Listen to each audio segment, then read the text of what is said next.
In this video, I'm going to show you how to set daily time limit on Instagram. You can follow this updated method easily set it. Let's get started. First, unlock your phone, open the Instagram application and make sure you can log into your current account. After that, at the bottom right corner, you can find the profile icon, tap to open them. Here at the top right section, you can see 3 hamburger menu icon. Once you found them, click to open it and wait to open the page.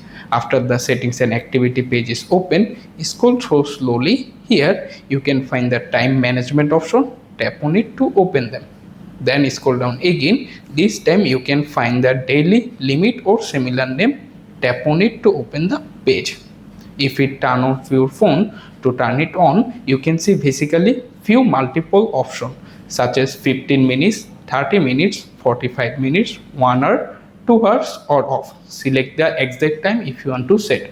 For example, I am set 45 minutes, so select it and wait to complete the setup. After this is done, tap on the back button and boom, your daily limit is successfully set up.